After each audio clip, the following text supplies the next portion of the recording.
ఓం శ్రీ గురుభ్యో నమః. Sauce TV ప్రేక్షకులకు శుభాభివందనములు. ఓం గురుర్బ్రహ్మ గురుర్విష్ణు గురుర్దేవో మహేశ్వర గురుర్ సాక్షాత్ పరబ్రహ్మ తస్మై శ్రీ గురవే నమః. ఆపదామపహర్తారం దాతారం సర్వసంపదాం లోకాభిరామం శ్రీరామం భూయో భూయో నమామ్యహం. జై శ్రీరామ్. ఓం నమో వెంకటేశాయ. అక్టోబర్ 3వ తేదీ నుండి ఆశ్వీజ మాసం మొదలవుతున్నది కాబట్టి అక్టోబర్ 3వ తేదీ నుండి నవంబర్ 1వ తేదీ వరకు ఈ మాసం ఉంటుంది.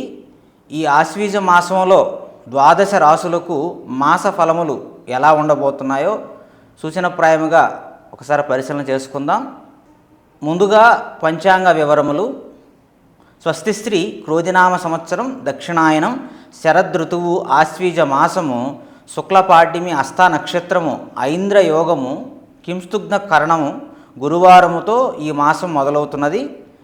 అదేవిధంగా శరవన్నవరాత్రులు కూడా ఆరంభమైనాయి. 12వ తేదీ మహానవమి వరకు నవరాత్రుల్లో ఆదిపరాశక్తి అయినటువంటి అమ్మవారిని విభిన్న రూపాలుగా మనం ఉపాసిస్తాము. విజయదశమి రోజు శమీ పూజ, ఆయుధ పూజ అంటే మహానవమికి పూర్తి చేసి దశమి వేడుకలు జరుపుకుంటాం. ప్రతిరోజు ద్వాదశ రాశుల వారు తప్పకుండా అమ్మవారికి సంబంధించినటువంటి స్తోత్రాలని దుర్గా సప్తస్థితి, దుర్గా సప్తశ్లోకి సంబంధించినటువంటి మంత్రములను పారాయణం చేసుకుంటూ ప్రతిరోజు పూజ చేయడం వలన అన్నింటా జయం కలుగుతుంది. ద్వాదశ రాశులకు మాసఫలమును పరిశీలించబోయే ముందుగా గ్రహ సంచార గమనాలను పరిశీలన చేస్తే కన్యలో రవి బుధ చంద్రకేతువులు సంచరిస్తున్నారు. సూర్యోదయ లగ్నము కన్య. అంటే సూర్యుడు మనకు అక్టోబర్ నెలలో 17వ తేదీ తులాకు సంక్రమణం చేస్తారు.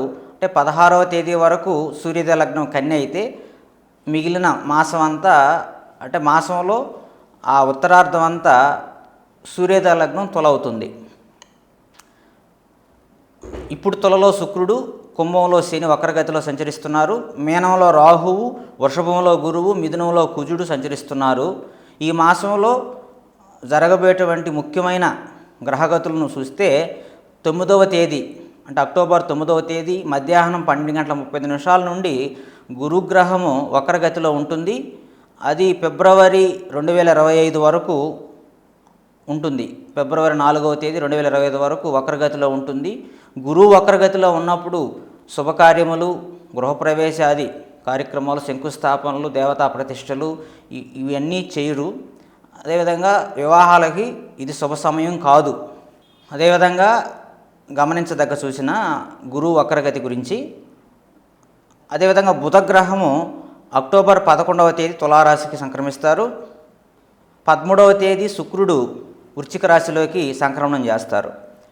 అదేవిధంగా కుజగ్రహము 20వ తేదీ కటక రాశిలోకి ప్రవేశం జరుగుతుంది. ఇది ఈ మాసంలో ముఖ్యమైన నవగ్రహ సంబంధించినటువంటి ఈ గ్రహములలో ముఖ్యముగా కుజుడు, రవి, శుక్రుడు, బుధుడు ఈ సంచారం జరుగుతుంది. గురువు మాత్రం వక్రగతి అయితే ప్రారంభం అవుతుంది. సింహరాశి వారికి మక, పొబ్బ, ఉత్తర నక్షత్రాలు ఉంటాయి. అందులోనూ మకా నక్షత్రం 1, 2, 3, 4 పాదాలు, పొబ్బ నక్షత్రం 1, 2, 3, 4 పాదాలు, ఉత్తర పల్గుని నక్షత్రము 1వ పాదము ఉంటుంది. ఈ సింహరాశి వారు ప్రముఖమైన ఒక ఆధ్యాత్మిక గురువును దర్శనం చేసుకునే అవకాశం కనబడుతుంది. దూరపు బంధుమిత్రులు అందరూ దగ్గరవుతారు. ఆశించిన డబ్బు కానీ కావాల్సిన వస్తువులు కానీ పొందే అవకాశం కనపడుతుంది. కోర్టు వ్యవహారాలు కానీ వ్యాపారంగా సంబంధించి కానీ చాలా అనుకూలమైనటువంటి సమయం. అదేవిధంగా మీ మాటకి విలువ పెరిగి కుటుంబ సభ్యుల మధ్య ఏకీభావం ఉంటుంది. ఈ నెలలో కొంత ద్వితీయార్థంలో మిశ్రమ ఫలితాలు కనపడుతున్నాయి. కొన్ని వ్యవహారాల్లో తొందరపాటు నిర్ణయాలు చేయడం వలన నష్టాలు ఎదుర్కొనే అవకాశం కూడా ఉన్నది. ఆర్థిక పరిస్థితి కొంచెం ఇబ్బంది అవుతుంది. అవసరానికి ధన సహాయం లభించే అవకాశం ఎక్కువే కనబడుతుంది. అందులోనూ ఆరోగ్య విషయంలో అశ్రద్ధ చేయడం అంత మంచిది కాదు. వాహనాలు నడిపేటప్పుడు, ప్రయాణాల్లో మరింత అప్రమత్తంగా వ్యవహరించాలి. వృత్తి ఉద్యోగాలలో అధికారుల నుండి విమర్శలు తప్పవు. వ్యాపారపరంగా కొంత గందరగోళ పరిస్థితులు ఉంటాయి. బంధుమిత్రులతో మాట పట్టింపులు తప్పవు. గృహ నిర్మాణ సంబంధించినటువంటి నిర్మాణ పనులు కూడా కొంచెం మందకొడిగా సాగుతాయి. అదేవిధంగా మీ సంతాన విద్యా ఉద్యోగ ప్రయత్నాలు అనేటివి కొంచెం మందకొడిగా సాగుతున్నాయి.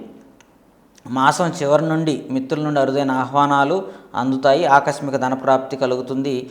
గృహ వాతావరణం ప్రశాంతంగా ఉంటుంది. మకా నక్షత్రం వారికి ఈ మాసాధిపతి రవి కనుక కొంచెం శరీరంలో వేడి పెరిగి కొంచెం అజీర్ణ సమస్యలు, అదేవిధంగా తలనొప్పి లాంటివి అనారోగ్య సమస్యలు కనబడుతున్నాయి. ఏదైతే మీ ఆర్థిక సంబంధించినటువంటి ఈఎంఐలు, ఆర్థిక రుణాల వల్ల కొంత బాధపడే అవకాశం ఉన్నది. మకా నక్షత్రం వారు శ్రీ విఘ్నేశ్వరుని పూజించడం మంచిది. పూర్వ పల్గుని అంటే పుబ్బా నక్షత్రం వారికి ఈ మాసాధిపతి రాహు అయినాడు. రాహువు కొంత భయాందోళనని గురి చేస్తాడు. లేనిపోనివి ఊహించుకొని భయపడే అవకాశం ఉన్నది. మనకంటే కింద స్థాయి వ్యక్తులతో కొంత విభేదం జరగబోతున్నది. యుక్తితో వ్యవహరించండి. అదేవిధంగా ఉత్తరా పల్గుని నక్షత్రం వారికి ఈ మాసాధిపతి కేతుగ్రహం. అది కేతుగ్రహం అంటే మనకు తప్పకుండా ఒక నిరాశ నిస్పృహ అనేది కలిగే అవకాశం ఎక్కువే ఉంటుంది. కాబట్టి ఎటువంటి పరిస్థితుల్లో అసహనానికి గురి కావద్దు.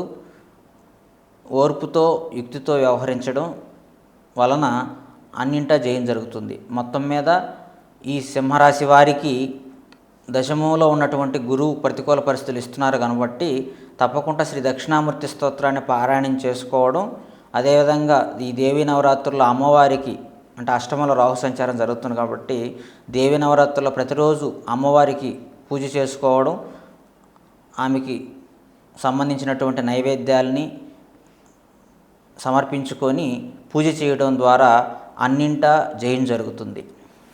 జాతక పరిశీలన కొరకు, జాతక దోష పరిహారముల కొరకు సంప్రదించవలసిన ఫోన్ నంబర్ 95500597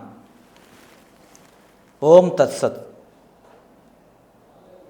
సర్వే జనా సుఖినో భవంతు. లోకా సమస్తా సుఖినో భవంతు.